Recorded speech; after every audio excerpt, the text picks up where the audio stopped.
So this is Roger Graef, and I'm Adam G, his warm-up act. We're both tackling this question of video stories and telling them with impact. This is an infographic one of my sons made when he was practicing Photoshop to try and capture my career. And in fact, looking at it, he missed the main thing, because I think that is going to be what goes on my tombstone. I'll be explaining why that is. Quick backstory for me. I was commissioning editor at Channel 4 for 13 years, working in multi-platform television on programs like Embarrassing Bodies, and others which I'll talk to you about. And there had a remit to innovate, which is the nature of the channel. By the way, Roger was instrumental in setting up Channel 4 in the first place. I then was the first commissioner of original content at Little Dot Studios, which is a privately held indie based in London with offices in LA and Berlin. It publishes 5 billion views worth of video every month. And this is a film that I commissioned there. It's the first film that was intended for YouTube distribution to win an Academy Award. It won the Best Short Program BAFTA this year. And it was made entirely on an iPhone 10. And I now commission for Red Bull Media House with a particular emphasis on fresh talent and diversity. So, to position this, I spent the first 2/3 of my time at Channel 4 doing television-centric multi-platform. But at a certain juncture, I was asked to set up a short-form on-demand video service on all 4. It was indicative of the fact that the online video wars had begun. Netflix was on the scene, and it was impossible for businesses like Channel 4 not to respond. So I spent the next third of my time there commissioning online video, which actually I really liked doing, so it suited me fine. These are some of the multi-platform programs that I did at Channel 4. So, Embarrassing Bodies, which had the impact of saving the NHS quite a lot of money. The Great British Property Scandal, which had the impact of creating a £5 million government fund to help people with empty properties to get them back into circulation as rental properties. And Don't Stop the Music, which looked at the failure of the government to implement its music education policy, meaning that music was becoming increasingly elitist in schools. I've decided to pick on this one, which is close to my heart for the reasons I've explained already, because this is probably the project that I've done that had the most impact in the world, and probably the kind of thing I wouldn't mind being remembered for. So, let's start at the beginning. The beginning was the release of a 1-minute video. And with a bit of luck, this will bring it up. Sorry. Let's see. There we go.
Okay, so a Kafkaesque kind of situation, direct result of EU bureaucracy, the fact that people that didn't have quotas to land fish had to just chuck it overboard dead, meant half the fish being caught in the North Sea was being thrown overboard dead.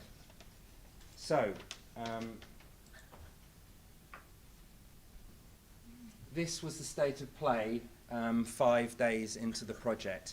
Now you need to also bear in mind that online petitions was a much rarer phenomenon at this point, whereas it's become very kind of mainstream and a bit too quotidian since then.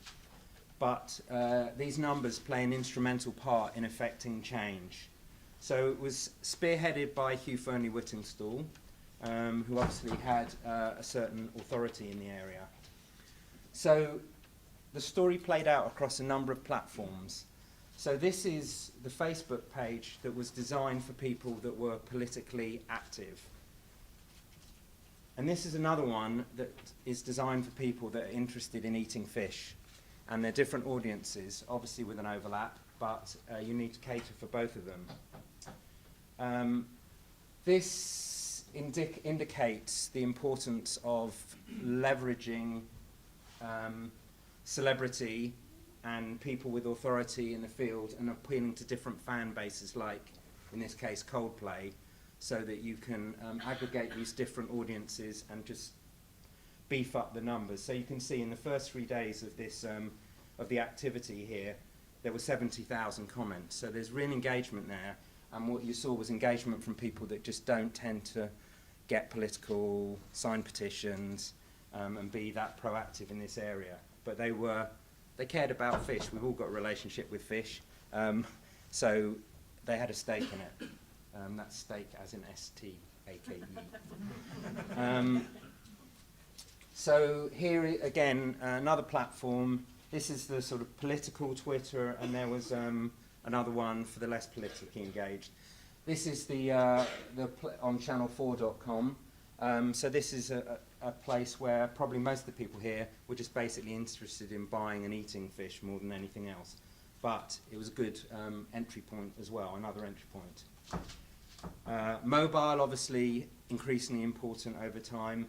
This mobile app was invented because I'd been working on this project for about 6 months, and I went out to lunch around the corner from Channel 4 with the producers to a cafe, and I couldn't for the life of me remember which fishes were sustainable and which weren't. So this got brought about by my own need, but actually responding to needs is a very strong way to approach these kinds of things.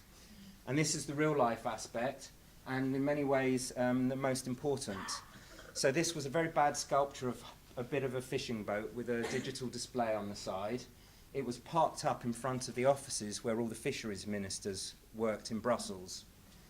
And the real-life dimension is often the most neglected part of multi-platform. We forget about the bit that happens in real life, so I really wanted to emphasize that here. So the numbers were there, and each day these guys were going into work and the numbers were going up and up. We were lucky to have a number of really good chefs on exclusive contract with Channel 4 at the time, so they were all deployed, including through their production companies. So people that were normally notionally kind of competitors actually got together and amplified what was going on.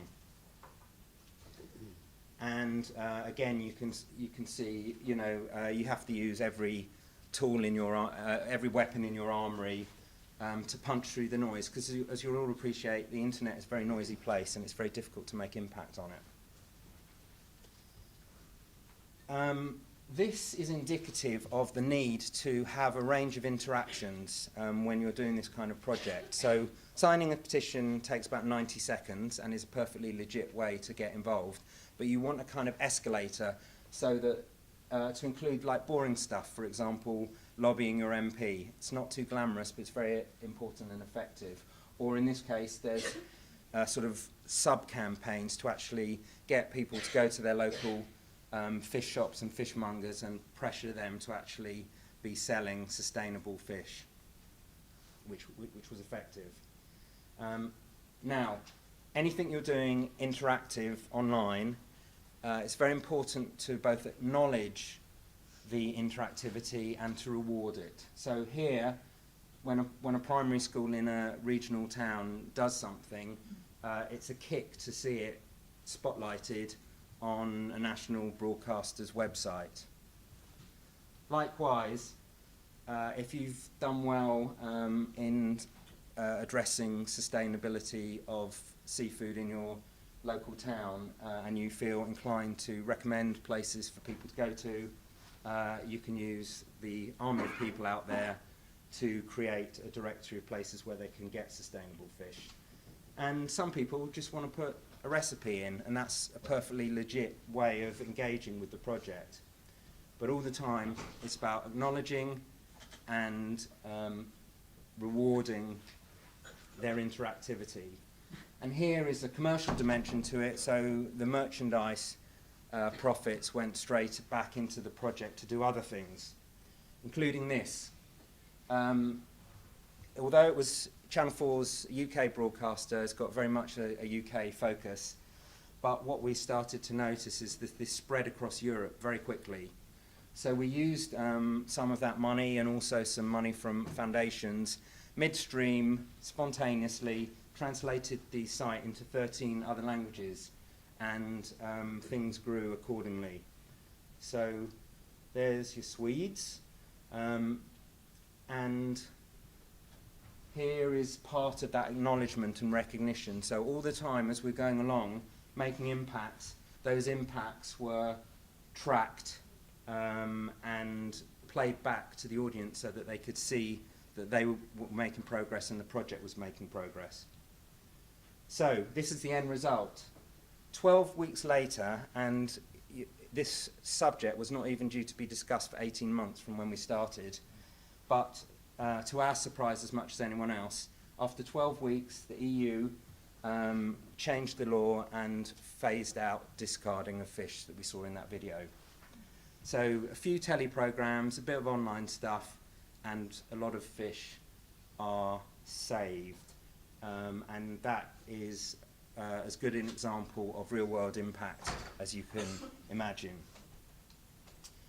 So again, all the time, playing back to the audience what they've been achieving. So these are various political impacts, and these are various commercial impacts. So amongst other things, labelling policy changed in a number of supermarkets, stocking of sustainable fish changed. So lots of real-world impacts on lots of fronts.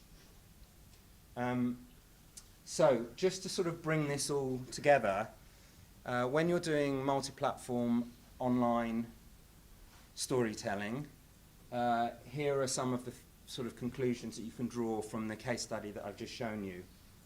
So the principles include that you use each platform for what it's best at. So it's absolutely kind of horses for courses. Obviously, a mobile app is the best way if you're in a restaurant to find out whether what you're about to order is sustainable.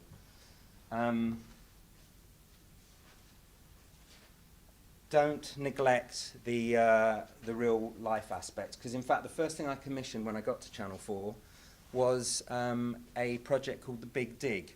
The Big Dig was something that enabled people that had been watching a very popular archaeological series called Time Team to have a go themselves.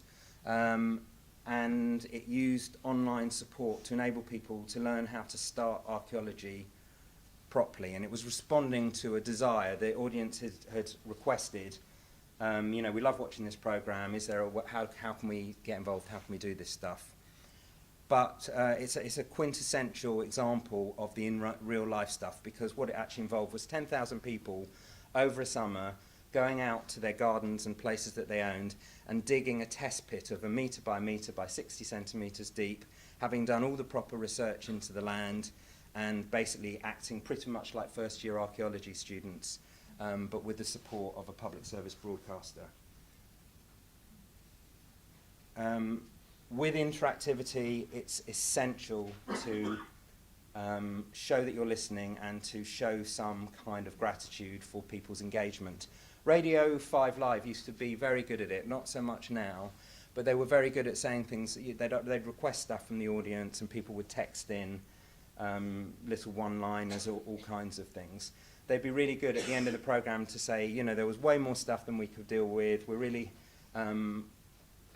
grateful for you having sent in all that stuff.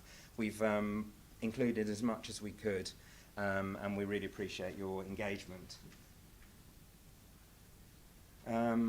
It's very important not just to be addressing proactive users and the kind of maybe the sexier end of your audience in that sense. There's no equation between interactive good, passive bad. It's not like that. There are times when you want to just let the art flow over you and be passive, and there's times when you really want to get engaged. And it's important that any given experience will be satisfying for the passive audience, the kind of active audience in the middle that might like something or write a comment if you're lucky, and the really engaged audience. It should work for all of them equally. We talked a bit already about giving various options for how people can engage, and ideally a sequence of things that they can get involved in. Once they've done the low-hanging fruit, they might want to go on and do the more difficult stuff. And it's also important, as we've seen in that example, to cater for different users. So in this example, we've seen some people are real kind of activists, other people are cooks, and you need to address all of them. They're all part of the audience. You want to broaden out and universalize as much as possible. Then for all online projects, it's really important to have a sense of life cycle. So a really good starting point for any online project is just to take the attitude that no one gives a damn, because they don't for the most part. No one cares about it until you tell them about it. So that's a great sort of marketing position to start from. So you really have to think about how you get people to your project. You can't build it and they will come. That is not how the internet works. Right to the other end of the lifespan, you also need to be able to exit projects with a certain elegance. You can't keep supporting them ad infinitum, because you just end up silting up your budget so that all you're doing is supporting old projects. So you have to find smart ways to exit. So in this case, we gave a lot of the media that we'd created to charities that were in this space, and they carried it on. We'd squeezed some of the juice out of it, we paid for it, and then we handed it over to that kind of third sector organisation. And then finally, it's not a bad idea just to have the old kind of story structure of a beginning, middle and end. Obviously there's other ways of doing it, but by and large that's not a bad little checklist. So that brings me to my end, and on the subject of story and story structure, Roger's going to pick up the baton at this point, and then we'll do some Q&A at the very end.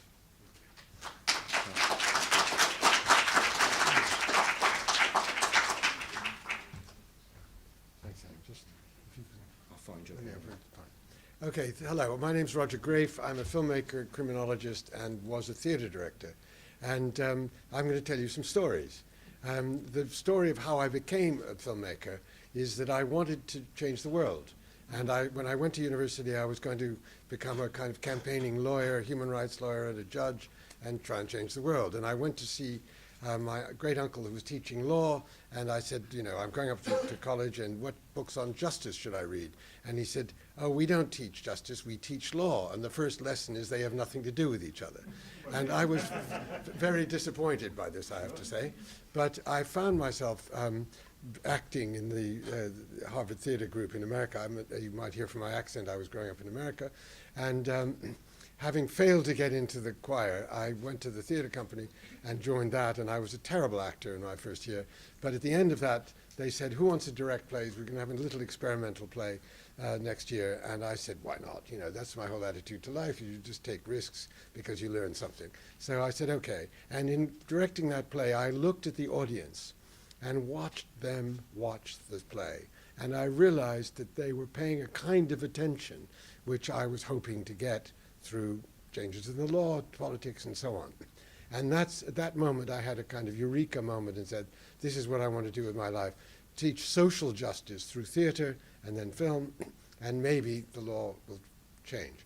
And the other thing that happened in those years when I was there is that in the history class we were shown 2 films.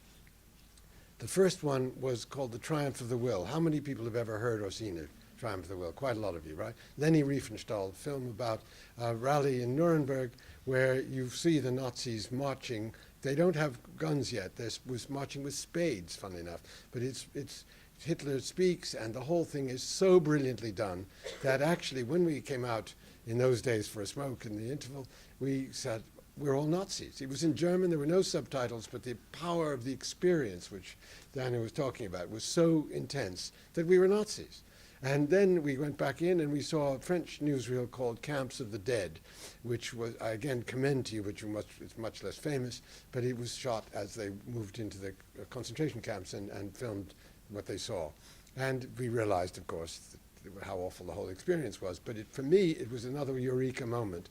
This was the power of film, to change things and to become what it is that you were talking about, the power of immersion. You become a Nazi, you become a French soldier discovering, and you become a victim of concentration camps. So I said, okay, that's what I want to do. Dissolve 2 years later. And I've been doing this for a very long time, and first on British television, the BBC, and working for everybody. And I've made a series inside the police, Thames Valley Police back in the early 80s, where I realized that, you know, I just was very curious about what police do, and discovered in relation to what William was talking about this morning, that the mythology of police, which has been built up by fiction and by politicians and so on, that they are really good at fighting crime, is complete rubbish. What they are good is at keeping order, but there's no storytelling attached to keeping order. If nothing happens, you're not going to recount it in the van, at home, you're not going to brag about the fact that nothing happened that day. And the need for a story has fed the idea of policing to be about catching bad guys, you know, taking risks and doing that. They are terrible at it. And most, I mean, like 98% of solved crime, which itself is about 30% of recorded crime, is actually from the public. Public have rung up and said, you know, something funny is going on.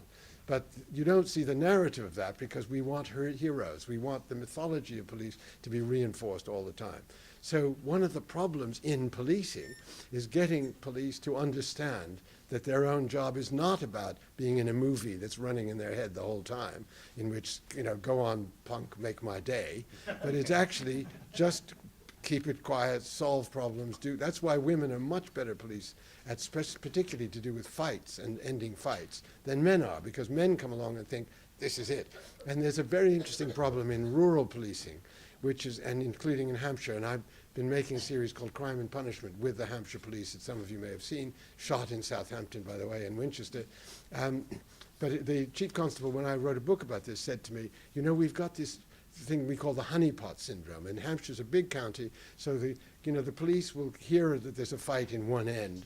They've been driving around, wasting petrol, of course, and doing absolutely bugger all. So they think, right, I'm going to go all the way to the other end of the county and get there. By which time the fight is stopped and everything's settled, and they rush in with the adrenaline going because in their head the story has been running and running and running, and they restart the fight. Who's done this? What pushed people against the wall? And it was his job just to get them to calm down. And the other thing that they were worried about was something called the John Wayne syndrome, which you can get from that. And they just said, anyone who wants to join the firearms squad, but you know, when they would say, I want to become a copper, and they say, why? Bad guys. And starting that, the John Wayne walk, right?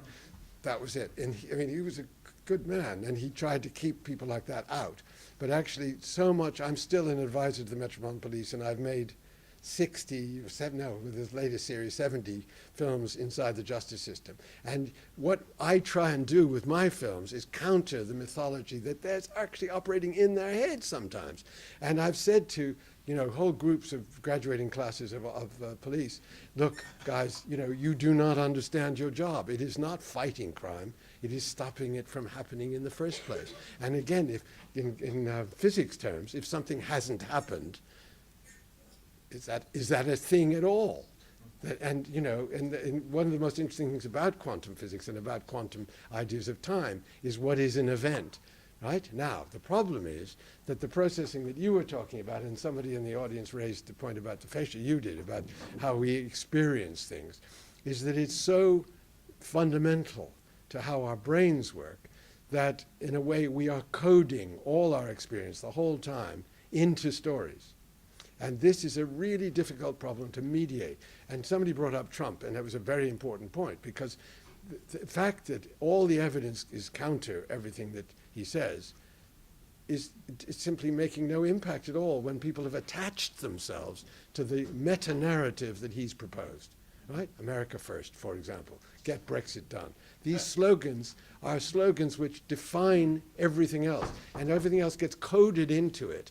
And trying to challenge that, especially with rationality, is a real problem. And so what I try and do is provide counter experiences, okay, which can, just through experience, like Dana was talking about, manage to get people to do something, to experience, to feel something else, which is why I think it was you who said that, you know, racism and other attitudes can be changed through that. Well, that's what I try and do. Okay, now, in the Thames Valley series, there had been, which was 1982, there had been a lot of attention paid to the police mistreatment of rape victims. They were bullying, they were really awful, and Women Against Rape, among other activist groups, were saying, look, you know, what are we going to do about this? And the police simply were denying that it happened, okay?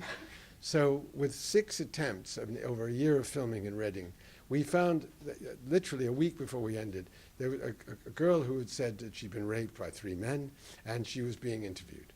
And she said, I don't want to be on camera, but I will agree if you change my voice and show behind her head, my head, okay?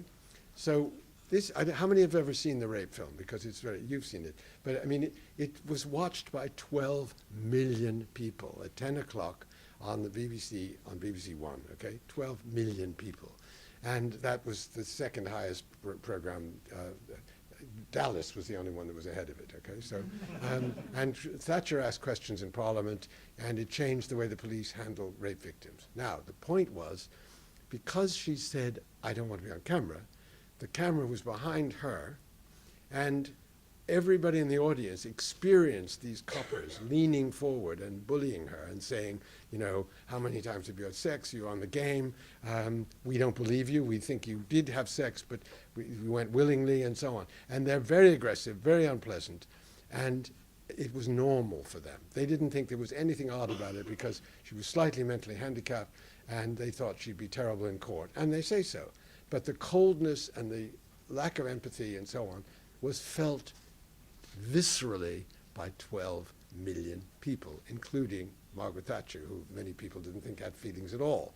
And she said in Parliament, you know, this cannot go on. So the point was that actually led to change. And even though 20 years later, I made another film called Rape on Trial, and the police handling is still bad, and the sexism, the kind of institutional sexism, both in the police and the macho need to pretend you don't have feelings, leaves women very vulnerable. It still had I had done what I had set out to do right back at the beginning: social change, political change, right? But what was really interesting about that was that 20 years, or not the anniversary, but just literally 2 decades later, I opened The Guardian, and in G2 section, there is a still from my film, and dialogue quoted, 2 pages in G2, with no link. Nobody saying this is an anniversary, the problem is still there. They just put 2 pages from my film as narration, you know, and there was no narration, I mean, just dialogue.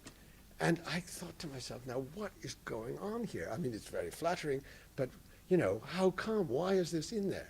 And I realized that what had happened there was what Kafka called the job of fiction, which is to put an ice pick in the brain, right? Somebody had understood that that moment mattered, period. And then we're just wondering, what are we going to put in the paper this day, tomorrow? Why not? I remember this scene, it made a change to my life. And that vindicated this idea of the visceral experience being a way of changing things, okay? Now the point is that, and again, what William was talking about that's so interesting about this, is that even though the references and the frame of reference can be difficult, you make sense of it yourself. Now, I don't know how many of you have ever studied Chomsky and Brown's generative grammar. Anyone in the room done that? You have. Oh, you have as well. No, but it's a really interesting idea. And what Chomsky and Brown argue is that it is that the child, the newborn, after sort of a year or two, does the hardest thing they will ever do, which is learn language. But they don't just learn language, they learn grammatical structure, which is what language relies on. There has to be a story in each sentence in order to, I mean, you didn't mention, you said Finnegan's Wake has no story, but I actually, funnily enough, was working on a production, and there's so many word references there that it's full of stories, but you have to decode them. That's the point. You then have to do the work to make any kind of sense of it. The Wasteland, which has been brilliantly performed a number of times, Fiona Shaw, people like that, and you sit there and keep thinking, wait a minute, there's a bit of German there. What is she saying? What is it in Latin? So, and these are all clues which you then have to do the work that you started doing at the age of 1 or 2, which is putting words together in some kind of logical order, right? Now, it may not be, as you were talking about beginning, middle, and end, and there's a famous anecdote of Henri Clouzot saying to Jean-Luc Godard, well, Monsieur Godard, I don't really understand your films. Don't you believe in a beginning, middle, and end? And Godard famously said, oh, certainly, just not in that order. And that's the point. You then have to create your own order that makes sense of what you're doing. Now, dissolved to 5 years ago, okay? Somebody rings me up and says, look, I've got access to the Hadron Collider, to CERN, and the search for the Higgs boson, okay? And I think, yippee, this is fantastic. And I go to the BBC and they've said, oh, we've done that. We've done particle physics. We don't want to do it. And then I go to the documentary department and say, well, look, I've got access to CERN, the biggest discovery in the history of particle physics, if they find it. How about it? So he said, okay, I'll give you some money to go to Geneva. So on the plane, and I'm really pleased about this because at that age I was about 78 or 9, I'm reading this book saying a short introduction to particle physics. I highly recommend it. And especially if you wanted to understand William's talk, it would be good, okay? But in the introduction, this brilliant guy from Cambridge says, don't worry if you don't understand this book or particle physics, because nobody does. Right?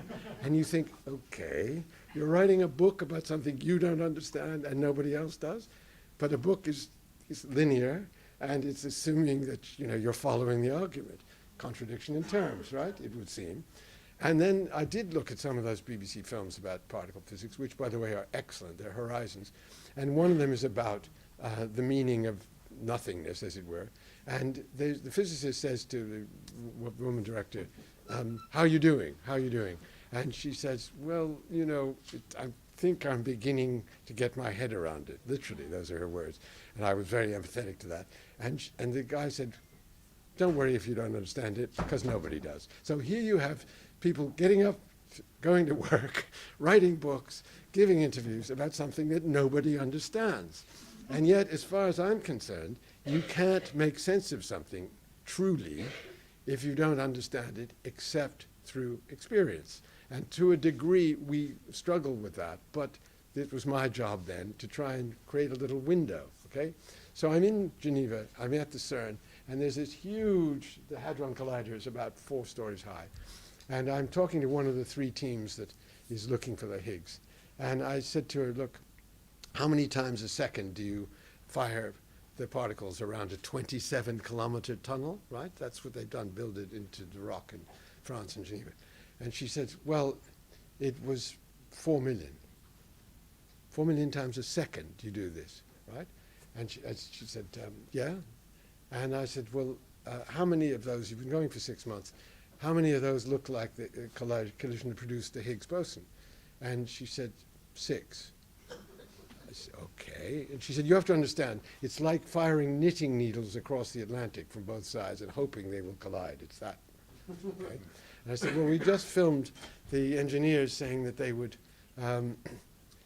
increase it by 50%. So the next 6 months, how many collisions do you hope to get? She said, another 6. And I said, okay.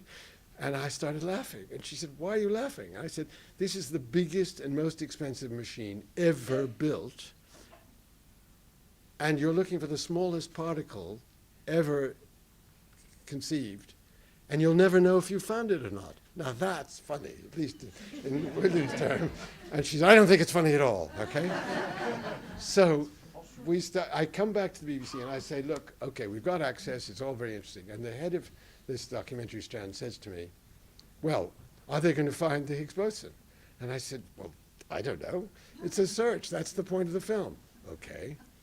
Well, if they find it, who's going to find it? And I said, well, there are 3 teams of about 1,000 scientists each. It'll be one of them. Okay. So you don't know if they're going to find it, and you don't know who's going to find it. And I said, yeah. And he said, and this was the key question which you'll be interested in. He said, okay, if they find it, how will it change my life? Great question, right? Absolutely great question. And I said, well, first of all, it completes the standard model of particle physics, and that means that you can understand why you can't put your hand through a table, how solids work. And he looks at me, and this is a very sophisticated, Eton and Oxford, half French, really intelligent guy who says, frankly, Roger, science makes my head hurt. Right? And he turned it down. Right? This is the most important invention could possibly have been discovered, or discovery, I mean. So it's turned down, the BBC won't do it. So I go to Google, and they've started Google Plus, and I say, well, how, are you interested? They said, absolutely great. So I made 14 films in CERN over 2 weeks, which are now on YouTube, and it's called CERN People. And I'm just going to show you one of them, because in terms of storytelling that Danny was talking about, I think you'll find this quite interesting, if we can play it. This is just one of the 14, but it's quite good, I think. Which one do you want? The one called To Higgs or Not to Higgs. It was there, actually, before. Yeah, no, sorry, we lost it in the process, but give me a second. To Higgs or not to Higgs. Anyway, the point was, I hope you will find this interesting, but lots of people came up to me and said, I couldn't spell particle physics. I was so scared of it. It was all so frightening. But, when I watched yours, because it's full of jokes, it's full of people, there's an antimatter sequence, which is not the one I'm going to show you, where they're incredibly excited about, they've caught 4 hydrogen atoms of antimatter. And the only other team who's looking for antimatter are literally 40 meters away in the same corridor. And it's competition just like kids collecting marbles or football team cards, only it happens to be hydrogen antimatter, right? And then at one point they have a real struggle with trying to get results in there. When we were filming, and they're very funny and unpretentious guys, and these are the smartest people in the world, right? And they say, well, it's rather like forgetting to put the plug in and wondering why the television doesn't work, right?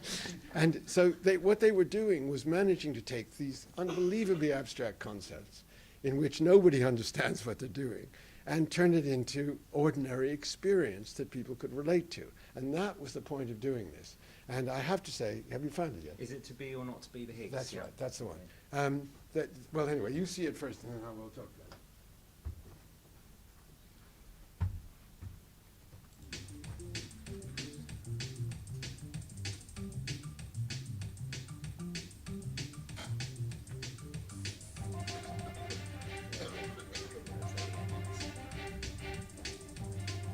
This is a once-in-a-generation time for physics.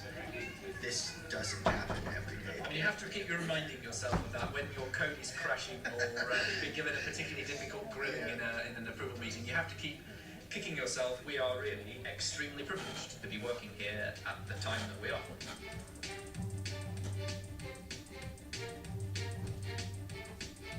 Now we are in the exciting moment that whatever the Higgs boson mass is, it is trapped. We will find it. If you do not find it, you find no evidence of the Higgs boson, that's probably the biggest news in science in the early part of 21st century, because that basically says that we don't know much. Everybody expects the particle to be there. If the particle doesn't show up, the most solid scientific theory that mankind came out with is wrong.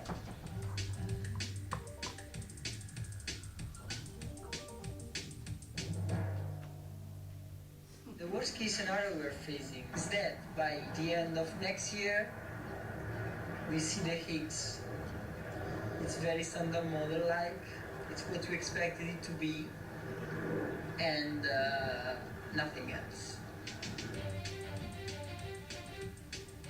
There's this sort of friendly rivalry between theorists and experimentalists. The theorists want to be the ones who come up with the idea that we then confirm in our experiments. We want to be the people who knock down theories and find something that none of them have thought of at all. And that's the dream. You have now people trying to game the system. These theorists who will produce a whole lot of different models that predict various things. And everybody knows that if the LHC finds something, and anywhere someone has predicted it, they will get a Nobel Prize the next year. So you have these people trying to just predict as many different things as they can, because if one of them's right, they'll be famous. And if all of them are wrong, they'll be like everybody else. Right, that's it. Okay, now, guess what? Did everyone understand that? Yes. You've understood particle physics. Good. Thanks. Thank you. So we've got a few minutes for questions, so fire away. Anyone that wants. Don't be shy. Don't be too English I'd like about to it. say Yes. something. Yeah. Sorry, it's just an observation really, which is it was in your presentation, and it was because I'm an audience researcher. There's a term that really is one of my bugbears, which is passive audience. Yeah. There's no such thing as a passive audience member. And what I mean by that is, even if you're just sitting watching, I don't know, soap opera or something, you are engaged in a way. So I think there might be a better term. Can I think of one? No. But what it does is it creates a binary between audiences that are participatory and audiences that are passive. But just passive just sounds like, I think the way you. Well, I mean it's not a binary, because I gave you three poles for it anyway, which was passive, semi-active, and proactive, just to indicate that it's a scale. But for me, you're right to point out the danger of a binary thing, because the problem I find with binary thing is that there's this idea that passive bad, interactive good, Absolutely. and it's just not like that. And I think the word passive has those connotations, doesn't Yeah. it? So I think in certain, like in audience studies, we've moved away from that. Some people use the term casual, but that seems to also be pejorative. It's not quite precise enough Can anyway. I say something about this, Sure. though? Because actually one of the illusions about longer form filmmaking and theatre and so on is that people are following the whole thing. Because we sit there in the daytime, watch it very carefully over and over again, but actually the phone rings, you've got to go and have a pee, it's lunchtime, you want to have sex with somebody in the middle of the night. But I mean, all the things that happen to normal bodies interrupts the watching. And when, especially before the internet, which is one of the reasons I'm so excited to do short form on the internet, is you can control. You stop, you press the pause button.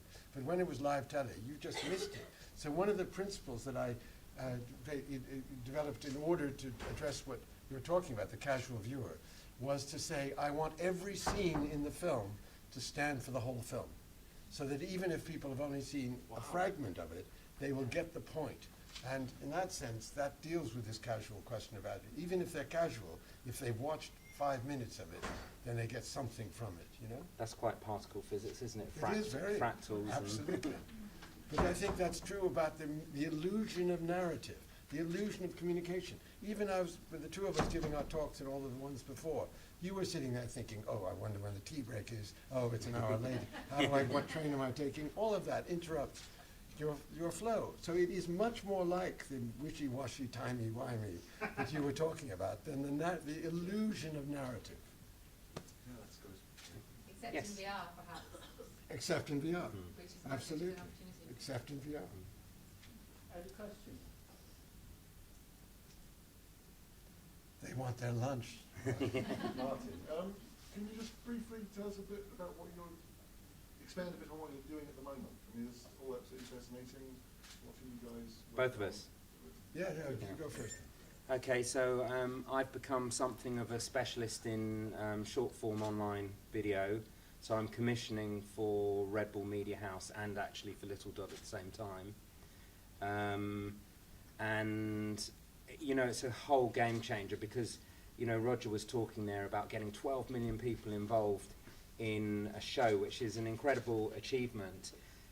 But I was just showing Roger on the train down here, one of the commissions that I did recently at Little Dot has just reached 105 million audience because it's online and it's international and it's aggregated, and it involves a new form of distribution, which is not the broadcaster model, but the word of mouth networked model that is so powerful.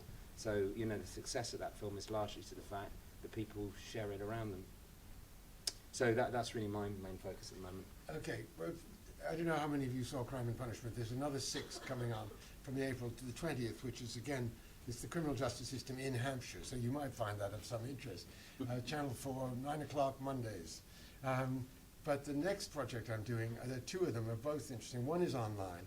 I've got access to the child exploitation online, the child online exploitation police, called CEOP, and it's one of the fastest growing problems in the world. 12 people are arrested in England and Wales every day, and it is, I mean, they sometimes get 1,000 complaints a week about abuse of children online, and it's the most terrible thing. Nobody wants to know about it. They think that kids are safe when they put them upstairs with a computer. They're not, and it's something. So I want to try and awaken people with that. And the other project, which I'm literally just starting, so I've got access to the Department of Contagious Diseases in Imperial College, and I'm looking at a number of different disease research projects, one of which obviously is coronavirus, but that's happening right now. But they work at Zika, the Zika virus, Ebola, all of that. But most interesting of all, there's a fungus a department working on funguses, which are spreading like mad, that have killed most of the frogs in the world, killed all the salamanders, killed 2 billion chestnut trees in the Appalachians in America, and the tulips in the Netherlands have been discovered to produce azoles, which, if inhaled by people with compromised immune systems, kills them. And they discovered that because the fungicide was producing maladaptation by the funguses to resist the fungicide. And then they would take all the leaves off and heap them into compost pits, which would then produce wonderful sprays of this terrible stuff, which is fatal to some people. And nobody knows about that, too. So my job continues, even with my advanced age, to just wake people up to things in the real world which they can change, and hopefully, prompted by our films and our work online, will help them do it. The holy grail of communicators, for whatever purpose, is to get your content to go viral in today's world. That requires attracting the audience in the first place, and then getting the audience to engage, and then, as Adam was just saying, share it onwards. Do you have any tips or secrets or viewpoints on what helps content to go viral? I certainly do, but after you. I would challenge the premise there, because that's not the aim, to get things to go viral. What you actually need to do is to build an audience steadily and gradually, because the odd viral hit doesn't really get you anywhere. But for example, Real Stories, where the film that I was talking to you about sits, is an online channel based on YouTube. It's got 3.1 million subscribers now. That's been built up gradually over 3 years, and it becomes a really useful platform to reach an audience. So in that case, it's all about the long-term steady growth that really matters, and to be able to own an audience is really critical. Okay, I want to pick up what actually it was Diana and also Martin, what they were talking about, which is engagement, this question of engagement. What you've got to make people care, not only care about what you're talking about, but what happens next, right?